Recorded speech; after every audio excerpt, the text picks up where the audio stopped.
Guten Morgen, bom dia, eu sou Cássia Freire da Berlim VIP, eu tenho uma empresa de receptivo turístico em Berlim.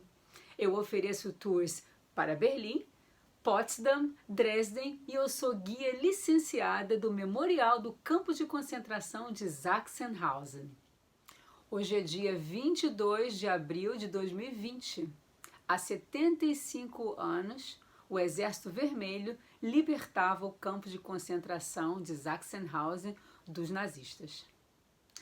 E a minha proposta com esse vídeo é apenas explicar muito superficialmente, sobre campos de concentração e o Memorial de Sachsenhausen e como vocês podem visitar o memorial sozinhos. Bem, eu poderia dizer que tudo começou na campanha eleitoral de Hitler, que ele tinha uma força paramilitar chamada SA, Sturmabteilung, ou seja, tropa de choque nazista. Eles eram os famosos camisas pardas e o líder principal deles era o Ernst Röhm. E foi a SA que criou os primeiros campos de concentração. Vale lembrar que campos de concentração não é campo de extermínio, existe uma grande diferença. E o primeiro campo de concentração foi o campo de concentração de Dachau, lá pertinho de Munique, lá na Baviera, E o primeiro comandante do campo foi o Theodor Eicke. No início, todos os presos eram presos políticos, eram alemães, eram pessoas que eram contra o regime nazista, muitos eram comunistas. Então, quando Hitler veio ao poder, esses campos de concentração existiam e o modelo utilizado por Theodor Eicke lá em Dachau estava sendo copiado nos outros campos de concentração.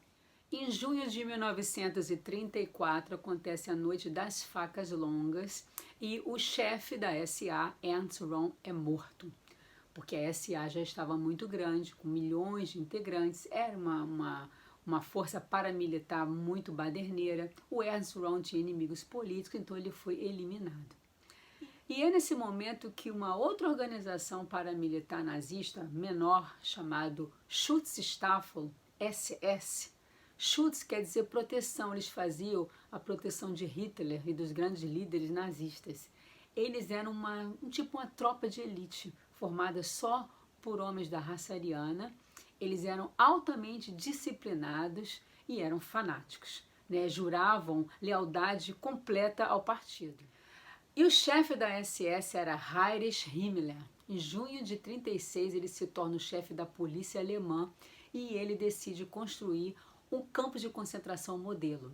Ele escolhe a cidade de Oranienburg, como eu falei no início, fica a 32 quilômetros de Berlim, muito próximo da capital do Reich. Berlim era a capital do Terceiro Reich, mas fazia um campo modelo. E para isso eles usaram arquitetos, para fazer um design que submetia os prisioneiros ao poder absoluto da SS.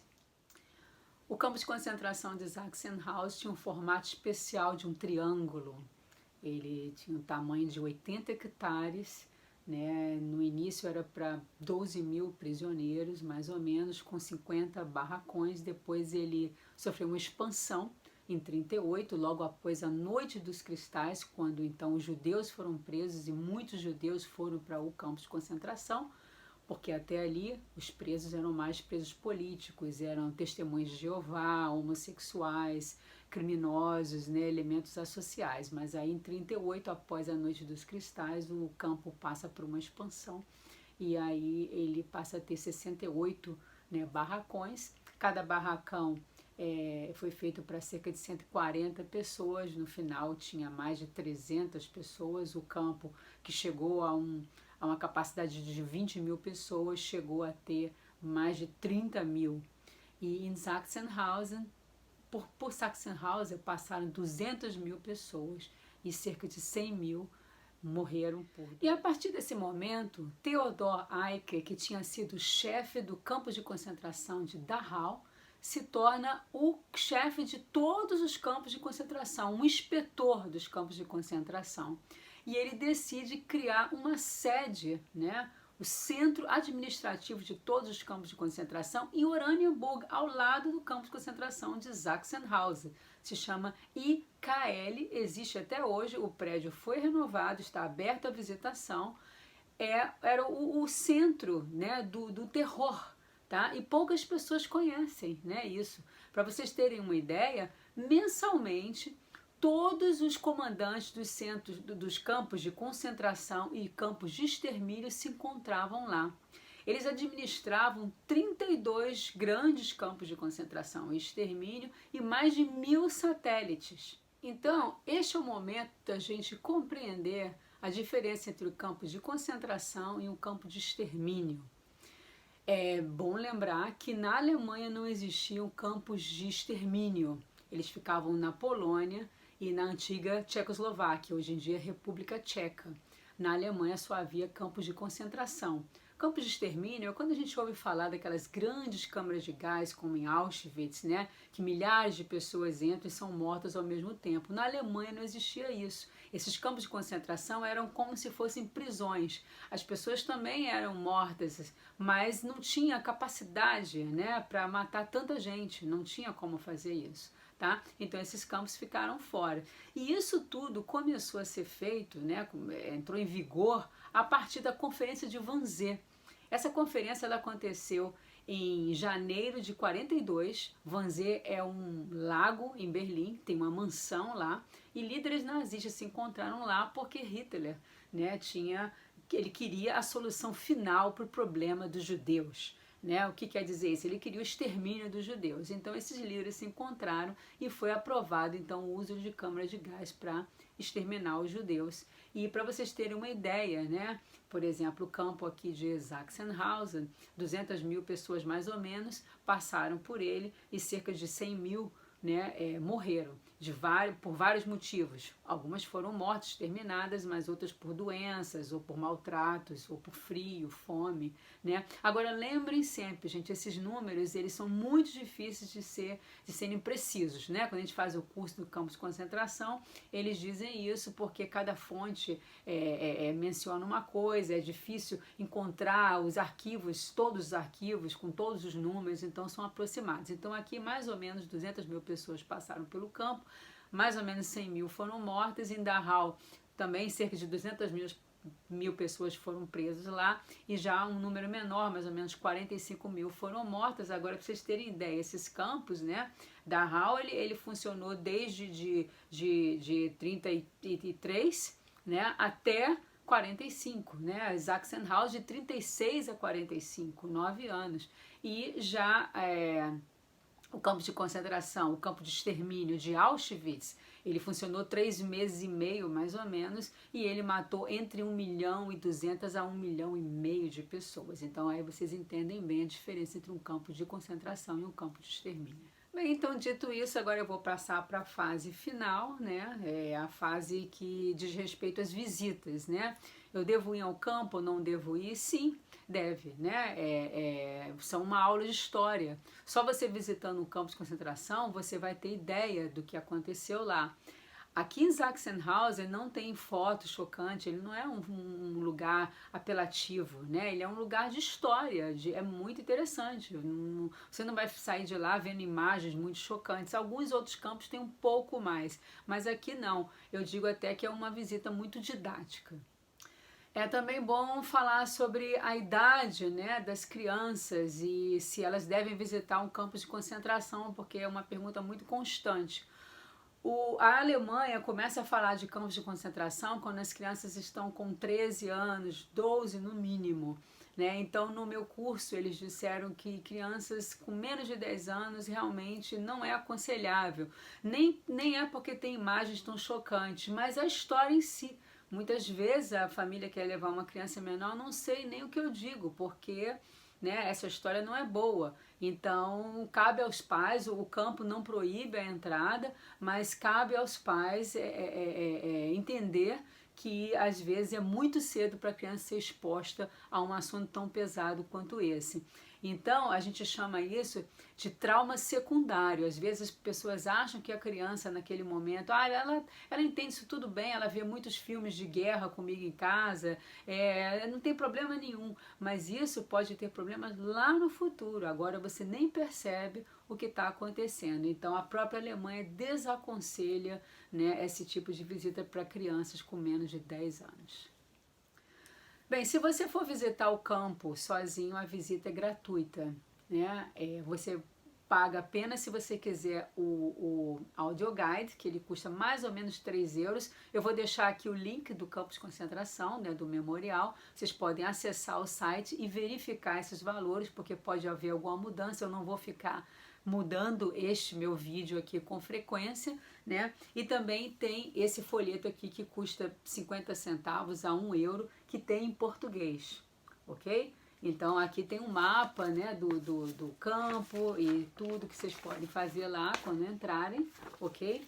E só que se vocês forem com guia, aí tem uma taxa adicional, porque vocês estão com um guia particular.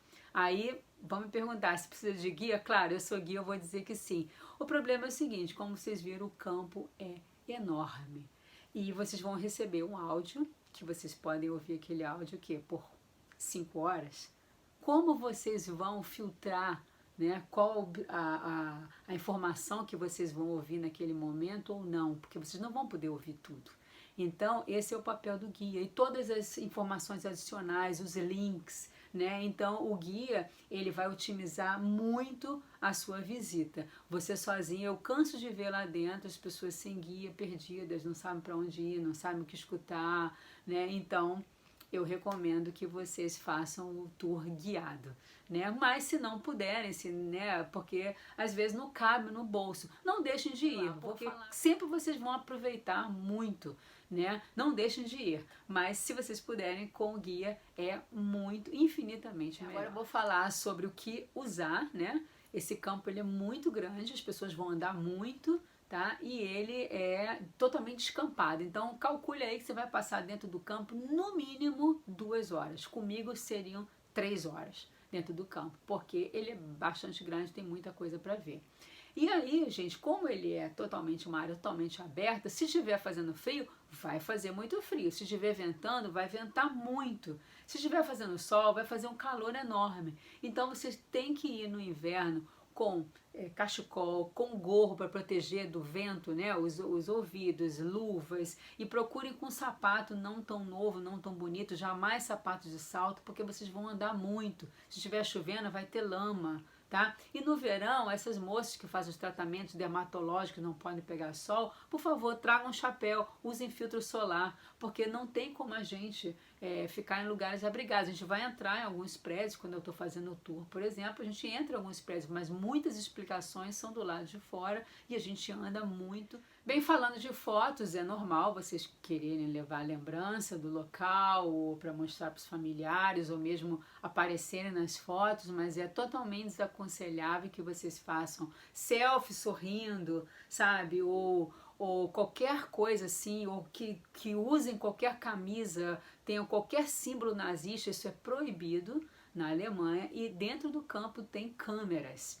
E se eles virem qualquer coisa assim, a pessoa usando qualquer símbolo nazista ou fazendo algum né, sinal nazista, saudação nazista, tirando fotos assim, vocês correm o risco de serem presos. Então, muita atenção, não é lugar para se brincar. Bem, então espero que vocês tenham gostado do vídeo, né? É uma forma de esclarecer melhor, de ajudar a vocês que vão fazer uma visita sozinhos, ou também as pessoas que apenas têm interesse, né, em conhecer um pouco mais da história, tá? Eu estou à disposição, se vocês quiserem fazer uma visita guiada, é um assunto que me interessa muito, me intriga muito, né, todo esse fenômeno, né, toda essa loucura que foi o nazismo, né, e campos de concentração, extermínio, tudo isso. Eu conheço Auschwitz, eu conheço Dachau, eu conheço Buchenwald, conheço vários campos, então eu estou muito bem preparada para guiá-los lá. E é isso aí. Se gostaram do vídeo, curtam, deixem aqui, né, as perguntas, os comentários, né, os elogios, tá? Eu vou agradecer muito a vocês. E Até a próxima vez. Bis zum nächsten Mal. Tschüss!